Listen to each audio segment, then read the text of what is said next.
Bem-vindas e bem-vindos ao podcast Interculturalidades, uma parceria da Universidade Presbiteriana Mackenzie, através do mestrado em Comunicação Intercultural nas Organizações e o Cívico, Hub de Empreendedorismo Social.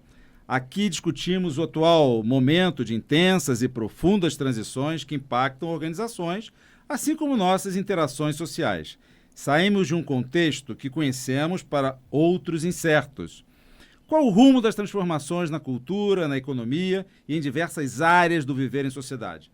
O sociólogo Anthony Giddens escreveu que ser estratégico é ter a capacidade de antecipar o futuro. E aqui estamos nós, entre passado, presente e futuro. Bom, se você gostou do primeiro programa com a Ionara Rabelo, da organização Médicos Sem Fronteiras, irá aproveitar muito esta conversa de hoje. Antes de apresentar a nossa convidada mais do que especial, quero agradecer a Patrícia Matsumoto, que está à frente da área de expansão e estratégia do Cívico, que reúne 130 iniciativas de empreendedorismo social. Patrícia é engenheira e vem atuando com startups e informação. Patrícia, o tema de hoje, não sem motivo, reúne 3 mulheres. O mundo do trabalho ainda guarda muito machismo, ainda há muita retórica fraturada da realidade. Pronta para mergulhar na vida real? Isso porque o discurso comporta muitas coisas, mas na prática, sua saudação aos nossos ouvintes. Oi, Carlos, obrigado, um prazer enorme estar aqui de novo, mais um capítulo, principalmente nesse tema tão relevante. Eu particularmente acho super importante essas discussões. Não tem como a gente negar que as corporações todas foram sempre pensadas por homens, para homens, então qualquer reflexão dessa é super importante e relevante a gente promover. E apesar de saber, né, que tem muitas coisas a serem feitas, eu fico feliz também de estar representando o Cívico aqui, de mostrar que com intenção é possível criar, sim, uma rede diversa e plural. Hoje, nas nossas mais de 130 iniciativas, a gente tem o orgulho de dizer que mais de 50% delas são lideradas por mulheres. Então, é possível fazer diferente. Então, não preciso nem dizer o quanto eu estou feliz e honrada de estar aqui hoje nesse episódio. Obrigada. Aliás, Patrícia, na semana passada, nós tivemos no Cívico com um grupo de alunos aqui da área de publicidade e propaganda. Vimos uma palestra, participamos de uma palestra com as irmãs Maqueda, da área de cosméticos, um empreendimento muito relevante, muito importante, e que bom que o Cívico aqui, parceira nossa do Mackenzie. Aqui do meu outro lado, a professora Mirth Moraes, doutora em História e professora do mestrado em Comunicação Intercultural nas Organizações e pesquisadora das questões de gênero, cultura e arte. Semana passada, falamos, ao entrevistar a Ionara Rabelo, sobre as dores de realizar determinados trabalhos. Assim como ela, vive nos Médicos Sem Fronteiras. Grandes desafios, missões humanitárias importantes. Pesquisar questões de gênero é lidar com dores também, Mirth? Você tem visto isso nas suas pesquisas? Bem-vinda. Muito boa tarde, boa noite, né? Dependendo do horário aí que vocês estão ouvindo. Antes de mais nada, antes de responder a sua pergunta, né, que tem uma inquietação aí, gostaria de estar agradecendo esse momento. Muito obrigada pelo convite, muito obrigada também de estar fazendo parte dessa roda de conversa com mulheres tão maravilhosas, engajadas aí no mundo de empreendedorismo, no mundo corporativo. Acho que hoje vai ser uma conversa bem legal, né? Mas voltando aqui à pergunta-problema, as dores, né? Com certeza, lidar com questões de gênero é falar das dores, né? Estamos aí num universo de desigualdade estrutural, estamos aí num universo que fala sobre opressões, estamos também num universo que fala sobre violências, né? E estou citando aqui questões muito pequenas, não pequenas, né, na sua densidade, mas em número, né, porque a gente tem diversas questões que focalizam a questão de gênero. E acredito que o nosso processo dentro do estudo, dentro de um engajamento nessas questões é exatamente pensar sobre isso, né, conscientizar sobre essas questões e transformar essas dores em novos processos, né? Acho que a discussão de gênero ela é importante para pensar essas dores, sim. Obrigado, Mirth. A nossa convidada de hoje sempre foi uma inspiração para mim. porque tem gente que a gente precisa ouvir bem, prestar bastante atenção. Quando eu fui diretor de um banco, estava ali ao lado da nossa convidada e sempre me inspirou bastante, e é com muito prazer, alegria que eu apresento a nossa convidada. Foi vice-presidente executiva do Bradesco, psicóloga, com pós-graduação em administração de recursos humanos e marketing, tendo participado de vários programas executivos no Brasil e no exterior. Glaucimar Petkov realiza trabalhos com mulheres para fortalecimento da carreira, conselhos de empresas, além de ser conselheira no Brasil, do Brasil Digital e embaixadora do Instituto Vascello Goldoni. Glaucimar, bem-vinda. E a pergunta inicial para você hoje é: estamos evoluindo no tema da liderança feminina nas organizações ou ainda estamos passos de tartaruga, ainda com questões bem pontuais e muito aquém daquilo que nós poderíamos? Bom, Carlos, primeiro, muito obrigada pelo feedback, né? Já comecei recebendo um feedback extremamente agradável e parabéns ao Mackenzie, né? Porque essa é uma frente extremamente importante num crescimento para que a gente possa compartilhar, né? É delicado porque na experiência corporativa, Carlos, eu vejo vários exemplos. Então, assim, o passo de tartaruga, ele pode ter uma conotação negativa pela morosidade, pelo tempo que você não vê resultados, né?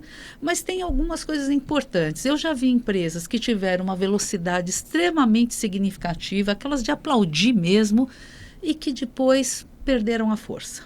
Já vi organizações que tiveram uma aceleração e reduziram, mas continuaram.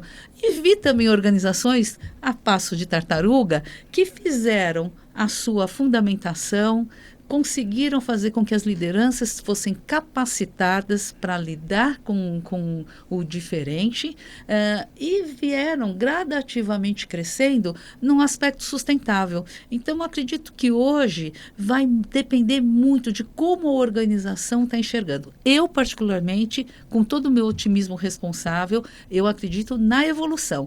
O que acontece é que empresas têm estilos distintos, mas, para mim, o que vale é que seja sustentável, Carlos. Perfeito.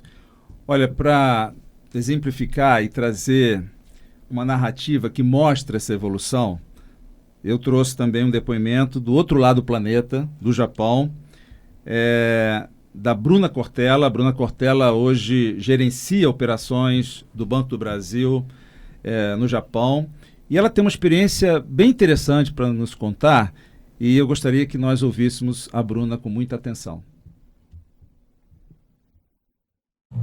Enquanto eu trabalhava como professora, eu não havia sido apresentada a momentos ou situações que me trouxessem questionamentos sobre a questão de gênero, ou que eu duvidasse que eu pudesse avançar na minha carreira pelo fato de ser mulher. Mas quando eu me tornei bancária, enfim, entrei para o mundo corporativo, essas situações passaram a ocorrer. E eu me lembro de uma delas que foi bem marcante para mim, quando eu já era gerente de uma das agências do banco e atuava como líder. Fui contemplada com uma premiação, era uma viagem em que eu poderia levar meus familiares comigo. Então eu fui acompanhada do meu marido e em determinado momento dessa premiação eu estava sentada em uma mesa junto com um casal de amigos, um colega que era gerente de uma agência próxima à minha e eu e meu marido conversando durante o jantar. Então chegou um superintendente, né, um gestor, um superior nosso da época, cumprimentando e dando parabéns aos gerentes premiados. Ele estendeu a mão, cumprimentou o meu colega, parabenizou ele e logo em seguida estendeu a mão para reconhecer o meu marido. Essa situação ficou muito marcada e clara para mim que de fato eu estava ali num mundo muito mais dominado pelos homens, né? E comecei a perceber que enquanto ia para reuniões, de fato tinham muito mais homens do que mulheres ocupando ali aquele cargo de gestão que eu ocupava naquele momento. Muitos anos se passaram e hoje a situação segue ainda desafiadora para muitas mulheres, mas tem melhorado ao passo que nós seguimos em luta, ocupamos os nossos espaços e mais políticas afirmativas têm acontecido dentro das empresas. No banco mesmo, hoje posso ocupar uma posição que nunca antes tinha sido ocupada por uma mulher. Eu sou a primeira expatriada mulher aqui para o Japão, na nossa operação aqui do Banco do Brasil em Tóquio. Tenho começado aqui essa jornada para que outras mulheres possam vir também depois de mim. E aqui, em especial, é um país onde há muito a se avançar nesse quesito. O Japão, recentemente, há uns 2 anos, solicitou que fossem expostos os números das empresas listadas em bolsa sobre a questão da participação das mulheres em cargos de liderança. Se espera chegar a 30%, mas atualmente não passa de 10%. Num país que possui um machismo enraizado nas suas empresas, na sua forma de educação, ainda tem discutido bastante sobre o tema, em especial sobre a questão das mulheres que são mães. Então, seguimos em luta, aqui agora, do outro lado do mundo, né, aqui no Japão, mas para que outras mulheres possam também seguir os seus sonhos e avançarem nas suas carreiras e superarem os desafios que, de fato, ainda existem, mas que não nos tornam desiguais. Nada como a vida real, narrativas vividas e que são importantes para a nossa conversa aqui. Bruna, receba o nosso abraço. Desejo muito sucesso na sua carreira e gratidão pela sua vivência e colaboração aqui conosco. Glaucimar, esse assunto é familiar para você?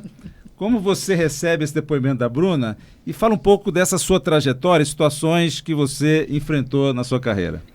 Gente, é impressionante, né? Porque assim, Carlos, o que a gente vê é que há alguns anos, como a Bruna mesmo comentou, não se falava nos corredores do mundo corporativo as palavras diversidade, equidade, muito menos ainda, e inclusão. Então era muito difícil e aconteciam situações como essa, não só no nosso aspecto voltado ao ambiente corporativo. Eu mesmo tenho uma experiência que foi bem desagradável para mim, quando fui fazer um curso na Universidade de Colômbia e fui convidada a ser a representante do meu grupo, né, falar pelo meu grupo, e um profissional falou que não poderia ser representado por uma mulher. É uma situação onde nós estávamos num desenvolvimento de lideranças, falando de flexibilidade, de inclusão, de ter o processo inovador pela pluralidade, e acontece uma surpresa dessa. O aspecto cultural, ele tem uma raiz, né, muito forte nisso. Nós temos aí, ao longo da nossa história, a Mirtes tem isso muito mais claro, mas nós já fomos tratadas como um resíduo social, né? Já foi algo bem cruel. Gradativamente, algumas mulheres foram abrindo algumas portas, Carlos, e eu acredito que são exemplos para que a gente honre essa ancestralidade e faça como a Bruna. Olhe para frente, continue com seus valores.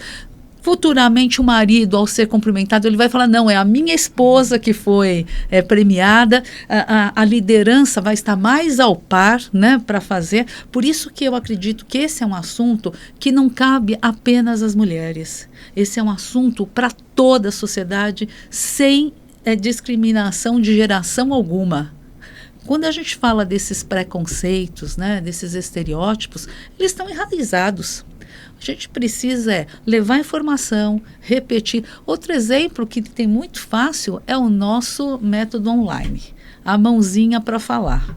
Às vezes a mulher é a próxima, vem o homem, fala e ninguém fala nada. Então, assim, por que ao contrário isso não ocorre? São detalhes que, se a gente for preparando, né, terrenos, a gente vai continuar também abrindo portas ou criando pontes para as novas mulheres que estão chegando ao mercado de trabalho. Eu acredito que, assim como a Bruna, a nossa capacidade, o nosso talento hoje está sendo muito mais visível. Agora, não quero dizer com isso que a gente ainda não tenha que ter esforços extras, tá, Carlos? Eu acredito muito nisso, numa visão mais clara, mas ainda com muito preconceito e muitos estereótipos. Eu tenho para mim, e ao longo da minha vida profissional, que certos assuntos, se você não pode falar na frente de uma mulher, é melhor você não falar. Porque, por vezes, tem isso, né? Você traz o que é próximo a você, porque, isso aqui eu não posso comentar na frente de uma mulher, mas por que você precisa comentar algo que uma mulher não poderia ouvir, né? E isso na vida profissional a gente vê. E eu queria perguntar a você, Mirtes, como suas pesquisas têm trazido luz sobre esse tema, né, das questões de gênero, o que mais te chama atenção nesse processo de transição que nós estamos vivendo. E, de fato, no seu entendimento, nós estamos vivendo uma transição? Bom, vamos lá. Eu acho que é interessante a gente pensar um pouco nessa própria categoria gênero, né? Então, assim, é uma categoria que hoje a gente discute muito, como a própria Glaucimar falou, né? A visibilidade desse próprio tema, mas é uma categoria de análise que também foi colocada na berlinda, né? Se a gente for pensar, a palavra gênero acabou virando até um palavrão, né? Mas é uma categoria de análise que foi desenvolvida na década de 80, né? Isso é muito interessante, que nós estamos em 2024 e essas questões ainda não são resolvidas. Então, por uma historiadora norte-americana, John Scott, né? E nessa categoria de análise, o que a John Scott estava exatamente colocando? Que é uma categoria relacional, né? E aí, é muito interessante o ponto de vista dela, que ela parte, que ela desconstrói, né, essa própria fala da naturalização do biológico. Então, a mulher, né, e o homem, então não está pensando apenas a mulher, é uma categoria que está sendo pensada em função de como que essa própria mulher foi administrada para essas relações, por exemplo, do lar, né? Essas próprias questões, vamos dizer assim, da passividade, do recato, da delicadeza. Então, e que virou grandes estereótipos. E num sentido polarizado, né? Esses estudos de gênero colocam o quê? O homem da ação. Então, quando você tem a própria fala, né, da casa, você tem essa fala do homem do espaço público, né? Isso, né, por muito tempo foi colocado como aspecto biológico. Então, os estudos de gênero pautaram que isso não é biológico, não é a relação do sexo em si que define. E sim, né, porque a gente fala, é o instinto, né, um pouco daquela própria fala. Não é exatamente isso, e sim cultural, né? Então, ao pensar que é cultural, você tem o quê? Uma grande trajetória, né, para desconstrução dessa cultura que foi alinhavada, cravada, enraizada. Né? Então, a gente estava falando disso em 80. Hoje, a gente repensa, né? Tenta desconstruir essas próprias características, né?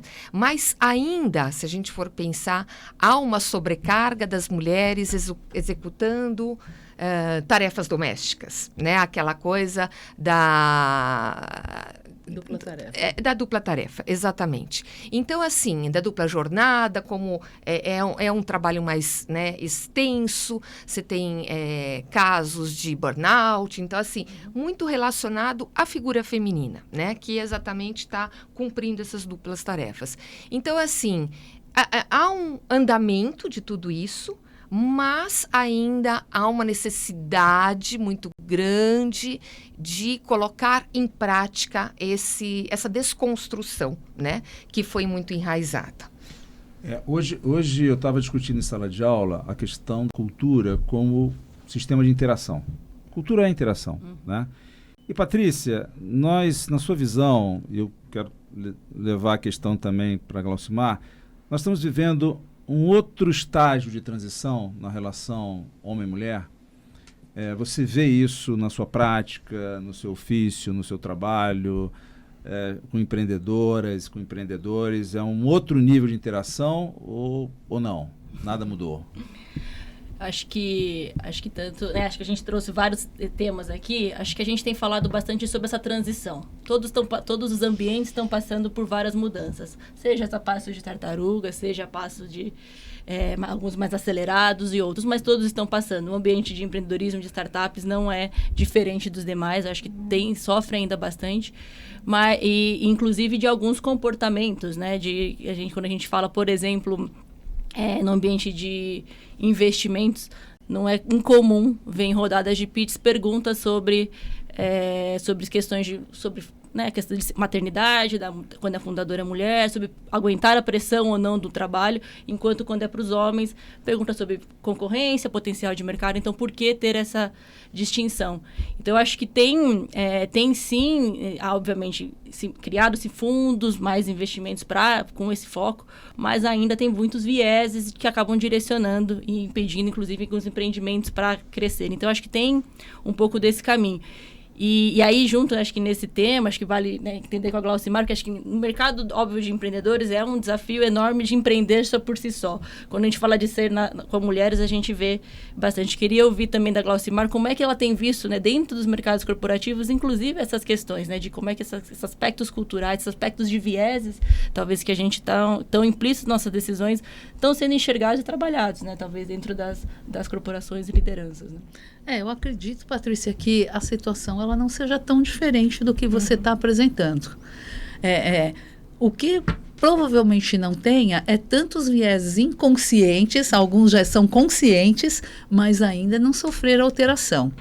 Eu acredito nesse processo de transição para um grande número de pessoas, mas hoje, quando a gente tem empresas, em algumas nós temos 7 gerações atuando juntos, a transição ela exige um pouco mais de cuidado e mais de tempo. E as mudanças no mundo corporativo, elas, para mim, elas só valem se elas forem genuínas. Se o board acreditar naquilo que está fazendo. Não adianta falar que é para cumprir a meta porque alguém falou. Tá. Não adianta, tem que ser genuíno, porque senão você se contradiz durante a sua jornada, né? Seja um presidente, seja um executivo, um vice-presidente. Então, essa transição, eu acredito muito nela, mas eu também vejo que a gente está tendo uma transformação no que diz respeito à busca de um propósito mais claro por parte da mulher. Ela conseguindo ver com mais clareza o que ela gostaria, tendo uma rede de apoio para auxiliá-la, já não é tão assim, nossa, vai falar que eu dependo do outro, tendo uma rede de apoio para auxiliá-la, para cumprir algumas lacunas, né? Como você falou, Mirtes, dessa jornada dupla. E tem também algo muito interessante que começa a acontecer no mercado, é que o homem começa a participar efetivamente de algumas das tarefas. Sim. Isso antes não era comum. Eu vou voltar na Bruna, vamos pensar em banco. Antes, uma mulher jamais era convidada para uma transferência de estado. Sim. Né? Hoje, o marido acompanha fácil, principalmente se a remuneração dela é superior. Né? Se adequam. Então, eu acredito que tem os dois lados, sabe, Patrícia? A mulher também se fortalecendo, ampliando o seu horizonte de conhecimento, falando mais de finanças, falando mais de negócios, para que essas situações que você apontou, elas sejam reduzidas. Porque assim, o que importa numa entrevista? Saber como é que eu lido com os meus filhos. E por que isso é feito para mim e não é feita a pergunta para o Carlos, né? Então, também existe uma preocupação que eu vejo claramente sendo buscada como um desafio, que é isso, ampliar o seu horizonte, conhecer. Eu, na verdade, tive a oportunidade o banco é uma grande escola, né, Carlos? Você conhece muito bem isso, de passar por vários departamentos. Isso realmente traz uma experiência significativa de como lidar com as situações. Né, para que você realmente não perca a sua delicadeza e mesmo com ela você seja ouvida e seja respeitada como uma líder. Né? O ponto é como essas pessoas que estão frequentando o mesmo ambiente percebem isso e valorizam a profissional que está ali, independente se você está levantando alguma bandeira ou não. Então eu acredito sim, uma transição e ela está acontecendo dos dois lados. Eu gostaria, Patrícia, que fosse mais acelerado, é claro, né? Eu quero que as pessoas, né, os nossos filhos, nossos sobrinhos, nossos netos, tenham um futuro melhor, né? Principalmente as mulheres. E se a gente reparar, para quem tem filho adolescente, a geração mais nova, os adolescentes hoje, eles têm um número de estereótipos bem reduzidos. Portanto, a nossa responsabilidade em casa é gigantesca. O que a gente fala é exemplo, a gente está inspirando para o bem ou para o mal. E isso vai fazendo a diferença no aspecto social, né? Por falar em meta e aceleração, como é que você vê o sistema de cotas? As empresas hoje, na sua governança, tem definido o sistema de cotas na diretoria executiva, né, nos órgãos decisores, nos conselhos de administração, ao longo da sua trajetória. Como é que você vê esse tema de cotas? Que cuidados você acha que é preciso ter? A relevância disso hoje, do ponto de vista da governança, da diversidade? Queria te ouvir sobre isso. Olha, Carlos, por muito tempo eu fui contra as cotas. Fui, assim, decididamente contra. Acreditava que era um processo que tornava a mulher mais vulnerável ainda, né? Só que com a experiência, nada como a experiência, né? A história é uma professora, a gente vai olhando, vai vendo, e você percebe que as cotas bem administradas, elas são alavancas para que exista realmente uma conexão entre toda essa pluralidade, onde é reconhecido o valor. É uma forma da mulher realmente demonstrar o seu talento, o seu potencial. Hoje, eu entendo cotas de uma forma muito diferente do que eu entendia há alguns anos. Vejo como algo muito favorável, desde que administrado adequadamente. Não é colocar uma mulher para ter alguém do sexo feminino num determinado local. Hoje, nós temos potenciais femininos em todas as instâncias, Então, nesse sentido, eu assumo para você que essa transformação me fez muito bem, porque eu consegui olhar um outro lado que é muito favorável para as organizações, que é favorável também para o nosso sistema social, porque para a gente construir uma sociedade que seja mais justa, mais igualitária, a gente precisa realmente ampliar a nossa forma de ver. E eu tenho hoje a convicção de que as cotas favorecem esse caminho.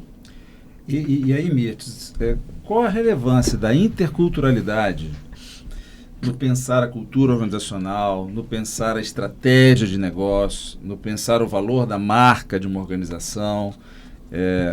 Como se associa esse tema que nos é tão relevante nessa discussão e a importância estratégica para as empresas disso? Bom, quando a gente pensa em interculturalidade, né, a gente está pensando a relação entre as culturas, né? Como se dá a conexão entre as culturas. E nós somos diferentes, né? Nós viemos de lugares diferentes, nós temos formações diferentes, nós temos vivências diferentes. E exatamente na troca, né, em estabelecer essa oportunidade, como a Glaucimar bem colocou, né, dessa própria possibilidade da cota, né, que você dá um certo acesso, né? Não é uma diferença entre acesso e oportunidade, né? Você dá um acesso a pessoas que não tinham visibilidade num campo social, né? Vamos pensar dessa forma. E essa pessoa, ela traz sua vivência de uma maneira muito diferente de outras que estão ali, né? Então, na verdade, como a gente pode estar exatamente vivenciando alguns problemas, né? Que a partir de realidades, o que acontece? Começa a se pensar em soluções, né? Então, se a gente tem realidades tão distintas, a gente consegue também enxergar problemas distintos, né? Se a gente vive só naquele mundo quadradinho, a gente reproduz esse próprio mundo quadradinho, né? Então, quanto mais a gente consegue estabelecer um diálogo com diferentes formações, com diferentes culturas, com diferentes realidades, mais enriquece. Então, a temática de gênero, que é o que a gente está conversando aqui, é muito interessante, mas o que é interessante também dentro da própria temática de gênero? É pensar em mulheres, né? No sentido plural. Então, assim, a categoria mulher em si, né? Ela, na verdade, não abarca essa própria ideia de diversidade, né? Então, a gente tem uma própria relação que a gente pode pensar num recorte de classe, a gente pode fazer um recorte de raça, né? Existe todo um estudo que se relaciona com a interculturalidade, que é a interseccionalidade, né? Essa palavra trava a língua, né? Ou seja, é a intersecção, né? Então, como que um sujeito que vive na periferia, ele tem uma condição, uma mulher que vive na periferia, ela tem uma condição completamente diferente de mim, como uma professora universitária, branca, né? Que mora na Zona Sul, num lugar privilegiado. E essa troca, ela só enriquece. Né? Eu vejo muito isso numa sala de aula, que a gente tem uma diversidade, a gente tem alunos bolsistas, a gente tem alunos com diversas realidades, e quando a gente consegue estabelecer um diálogo com essas realidades, isso enriquece demais, né? Então, eu acredito que a interculturalidade ela possa ajudar nesse processo. Aliás, Mirtes, o que tem mais me empolgado na formação da nossa primeira turma do mestrado é essa pluralidade, esse caráter diverso. Tem uma que é diretora, a outra é empreendedora, a outra está numa ONG, enfim. E eu estou muito entusiasmado por ver essas pesquisas, esse debate borbulharem. E Patrícia, você que lida com empreendedorismo, né?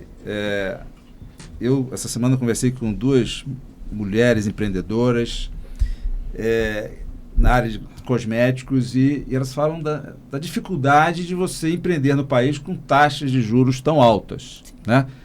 A gente falou aqui do sistema de cotas. Você entende, você que estuda esse assunto também, que mulheres empreendedoras deveriam ter taxas de juros diferenciadas que ajudassem o seu negócio a prosperar? Eu acho que refletindo aqui um pouco, né, das conversas todas, está sendo uma aula aqui para mim também, assim, discutir isso, né, acho que essa questão de gênero, porque ela é muito ampla, né, além de ter todas essas interseccionalidades, tem outras questões em voga disso. E eu acho que todas essas políticas e ações são importantes para trazer à tona de fato existir a desigualdade ou a diferença por questões de gênero. Então, eu acho que tanto cotas, seja estratégia de financiamento, acho que são temas importantes e relevantes. Espero um dia que não precise ter esse recorte específico para mulheres. Mas hoje, acho que é importante para trazer à luz, para de fato começar a pensar em formatos diferentes. Eu estava trazendo sobre investimentos, porque é justamente isso. Hoje eu vejo um movimento muito grande de mulheres investidoras.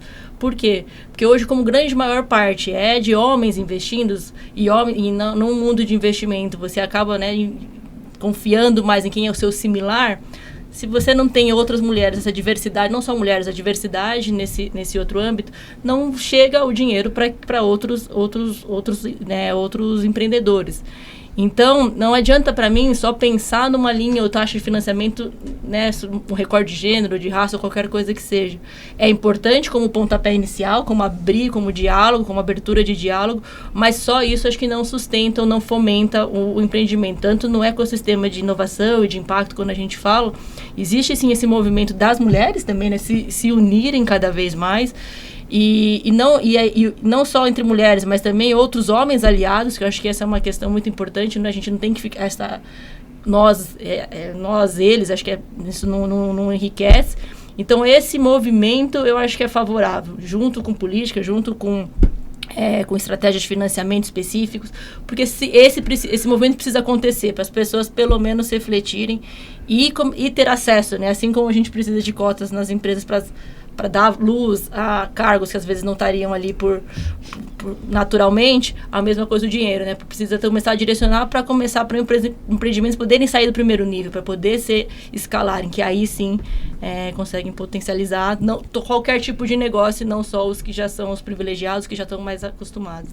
Próximo, você que trabalhou numa instituição financeira de grande porte, como é que você vê essa situação de quem está iniciando, principalmente a mulher, empreender, de apoio, de uma infraestrutura para que ela consiga alavancar o negócio? Como é que você vê hoje o nosso país em relação ao suporte para a mulher empreender? Eu acredito que a gente tenha um bom caminho ainda para crescer. Na minha experiência, né, as mulheres que optaram por empreender, na empresa que eu estava, tinha áreas que se responsabilizavam por orientar, auxiliar, ver qual era a melhor forma, porque aí o que acontece, Carlos? Conforme a gente estava conversando, muitas vezes a mulher quer empreender por um instinto, por um desejo, né, de ter uma remuneração, mas às vezes falta um pouco de autoconhecimento, falta base, falta conhecimento do negócio, porque, gente, não importa ser uma empresa grande ou pequena, tem que dar resultado. Sim. Não tem jeito. Então, para isso, eu acredito que hoje, cada vez mais eu percebo que as mulheres estão se autoconhecendo mais, estão se autodesenvolvendo para se preparar também, porque algumas fragilidades já foram eliminadas, porque antes falava assim, mas ela não sabe nem fazer o cálculo de taxa de juros aqui, ou quanto que ela vai cobrar, qual é o percentual. Então, assim, isso está reduzindo bastante, precisa reduzir mais para que a gente esteja no mesmo patamar de conversa, de tirar esclarecimento de dúvidas. Agora, Carlos, é claro que eu acredito que as empresas têm um papel extremamente importante na capacitação, no desenvolvimento, porque é importante para a empresa que o empreendedor dê certo. Né? É importante para ele. Então, todas as empresas que têm essa linha de auxílio, mas não é um auxílio de fazer um empréstimo, orientativo mesmo, de como o negócio acontece, ou qual é a melhor sugestão que eu tenho para dar, eu acredito que a gente vai ter um crescimento muito maior e que o nosso país precisa, né? E tem uma escrita de Cervantes no livro Dom Quixote que me toca bastante. Tem um dado momento, Dom Quixote diz: sei quem eu sou, sei quem eu posso ser, se desejar. E é bárbaro isso, porque sei quem eu sou é autocrítica. É um bom olhar para si mesmo. Sei quem eu posso ser são as potencialidades. Se desejar, por quê? É com suor, é com esforço, não cai do céu. Sim. Né? Você precisa buscar. Então, Mirtes, quando você vê e trata, orienta pesquisas, qual o teu sonho em relação a pesquisas sobre o tema? Que campos você vê que a gente pode potencializar muito esse movimento através de boas pesquisas? O que você almeja encontrar como orientadora, pesquisando o assunto, para que sei quem eu posso ser, se desejar? Bom, eu acho que essa frase é bem impactante, né? E eu acredito aqui dentro dessa própria fala, sei quem eu sou, né? Como é que é a frase? Sei quem eu sou, sei quem eu posso ser, se desejar. Exato. Esse sei quem eu sou já é um passo enorme. Já é um passo gigantesco. É um passo enorme.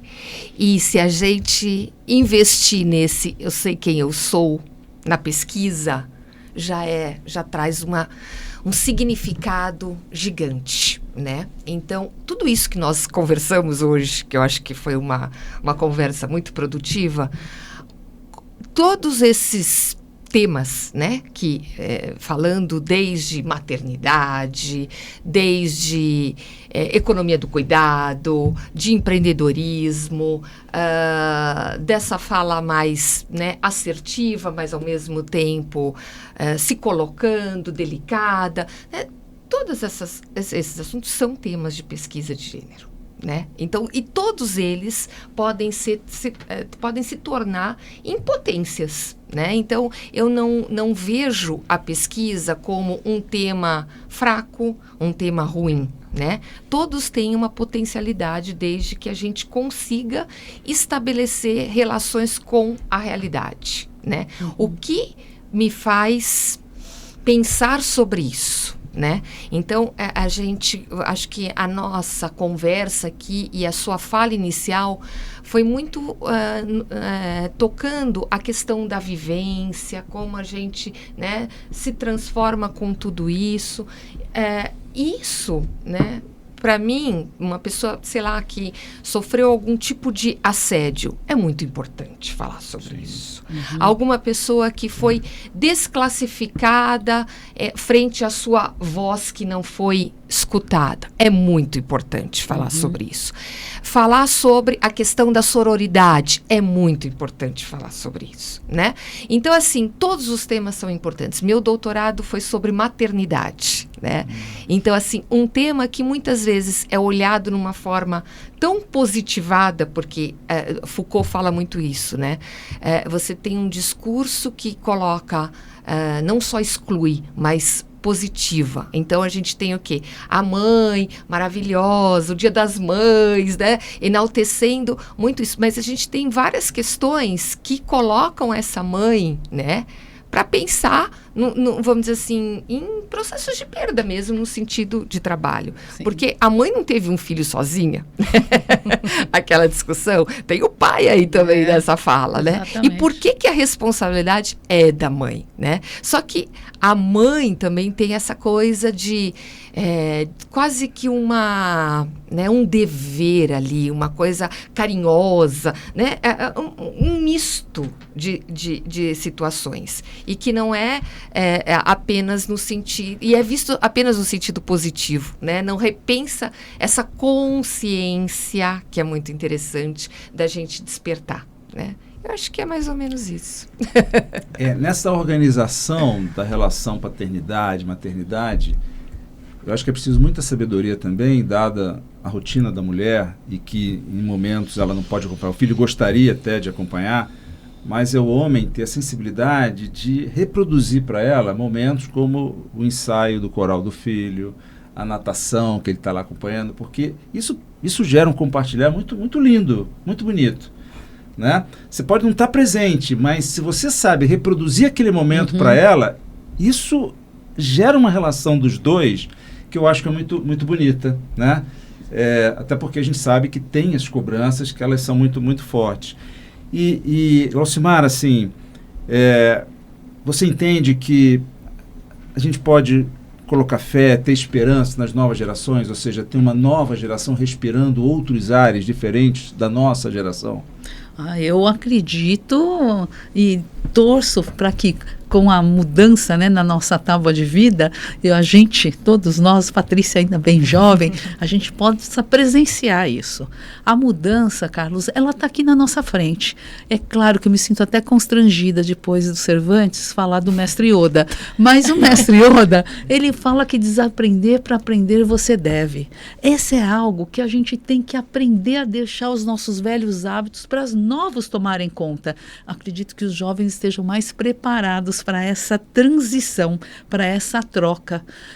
E mesmo no mundo corporativo, a gente vê o próprio modelo remoto, ele fez com que existisse uma aproximação familiar e que facilitasse a divisão de atividades, de tarefas, que trouxesse realmente algo muito tranquilo. Eu, particularmente, não lido bem com culpa. Né? Quando eu escolho, é porque eu pensei muito bem daquilo, sou responsável por aquela minha decisão, então eu não fico falando, sei. Mas eu acredito que todas essas facilidades de você ter, como eu citei, o trabalho remoto, elas aliviam para algumas mulheres essa situação, porque o que a gente vê muito é isso, sabe, Carlos? A culpa de não ter ido ao balé, de não ter ido ao jogo de futebol, de não ter ido... Né? Tantas situações que podem se concretizar com essa ausência. E essa troca que o Carlos acabou de falar é maravilhosa. Eu posso não ter ido, mas o meu companheiro vai e conta como foi, que foi maravilhoso e está valendo demais, né? Então eu acredito que assim, fazendo essa trajetória, eu acredito que a gente fica muito preso a alguns valores. A gente tem que se libertar um pouco e partir para cima, gente. Laucimar, eu quero te dizer que no meu escritório, o mestre Yoda está do lado do Cervantes. E quando eu fecho o escritório à noite, vou te mandar uma foto. Acho que os dois batem papo ali. Don Quixote, Cervantes, mestre Yoda. Olha ali, é uma, tá ali, uma dupla. Ele tá lá, ele está presente. Maravilhoso. Bom, eu tenho dito que o nome do nosso programa, Interculturalidades, é maior do que o tempo que a gente tem. Né? Porque o papo flui. Mas, ao final de cada programa, eu gosto de propor um desafio aos nossos convidados, né, aos nossos participantes aqui. Então, eu queria que rapidamente vocês pensassem numa mulher inspiradora que foi relevante na vida de vocês é uma forma de homenagear, é uma forma de entender essa potência maravilhosa, né, que as mulheres possuem. E eu vou começar com você, Patrícia, uma mulher que foi inspiradora na sua vida e relevante. Desafio, né? Mas acho que no momento agora, pensando, não poderia deixar de pensar na Ana Luísa, que está liderando, inclusive, né, diretora ali do Cívico, e que tem sido um aprendizado muito incrível estar trabalhando junto pela forma que ela traz, toda a experiência que ela tem, obviamente, né, no mercado de comunicação, enfim, liderando o Cívico também, né, gerindo o Cívico. E justamente essa forma de comunicação empática, de ouvir, de trazer, de questionar, de provocar o status quo. Então isso eu tenho aprendido muito, tem sido muitas provocações. O Cívico é um lugar, né, de ali futuros possíveis que a gente fala, então gerar essas provocações são super relevantes. E o aprendizado com ela tem sido para mim incrível e com certeza eu quero replicar aí na minha carreira. Nosso abraço para Ana Luísa do Cívico. Bom, eu vou trazer aqui à memória a presença da ministra Marina Silva. Eu tive a oportunidade de trabalhar 7 meses ao lado da ministra e eu nunca trabalhei com alguém com uma cabeça como ela tem, de uma visão planetária, de uma visão do ser humano que, se não está bom para você, como é que vai estar bom para o outro lá? Né? Se não pode aqui, como é que pode lá? Então ela pensa o planeta, ela pensa o ser humano de uma forma muito, muito linda, muito, muito bonita. E cada oportunidade, trabalha assim de forma incansável, né, das 8 horas da manhã até as 1 hora da manhã, 2 horas da manhã, a gente ali do lado. Então eu pude aprender bastante. É para mim hoje talvez a grande escola que eu tive. E eu digo sempre que nós precisamos de visões projetivas, né? Quando a gente é projetivo, nós conseguimos mover melhor o corpo organizacional, né, o corpo social, e a sociedade precisa desses seres projetivos, e que bom que nós temos grandes mulheres, algumas foram caladas, ameaçadas, mas são seres projetivos que movimentam esse corpo social, e se nós avançamos é por conta dessas visões projetivas. Mirtes, qual a sua inspiração? Difícil, né? Tenho várias inspirações, né? Principalmente no universo da educação, né? Que na minha formação, minhas professoras, né? Eu acho que isso foi muito inspirador para mim. Então, entrar para pensar essas questões de gênero, que era num determinado momento muito naturalizado, nem pensava sobre isso, abriu fronteiras, né? Então, por exemplo, eu defendi meu doutorado em 2005, pensar, né, muito tempo antes, na própria graduação. Então, eu acho que isso acho muito legal. E eu vejo um pouco isso pelos meus próprios alunos, né? Então, parece que a minha figura, não me colocando, né, nessa mesma comparação, mas eles se inspiram, acho que ver uma mulher ali falando, né? Acaba sendo uma figura de liderança. Eu acho bem legal isso. Alcimar, sua inspiração. Olha, Carlos, eu não tenho a menor dúvida, e aqui eu vou trazer a minha mãe, porque assim, há 60 anos ela já trabalhava. E com ela, eu aprendi desde criança, só não tinha a palavra propósito, mas eu aprendi com a minha mãe algumas forças que me acompanham até hoje e que me tornaram a profissional que eu me tornei, pela garra, pela determinação, pelas escolhas que ela fez, pelo exemplo inspiracional que ela era, pela visão de futuro mesmo. Então, assim, foi uma escola que eu tive na minha casa maravilhosa. E eu lembro que na época minha mãe era a única que trabalhava, se a gente pensar na comunidade religiosa a qual nós pertencíamos. Então, assim, ela não era a pessoa que estava completamente entrosada, mas eu percebia que ela tinha as mesmas qualidades e algumas outras, e essas ela me passou, Carlos, da melhor maneira possível, que foi com muito amor, fazendo com que eu tivesse para o meu futuro a condição de saber que eu deveria escolher o caminho que eu gostaria. como que eu poderia escolher isso, né? Quais os padrões que seriam importantes como ética, como um planejamento melhor do que fazia.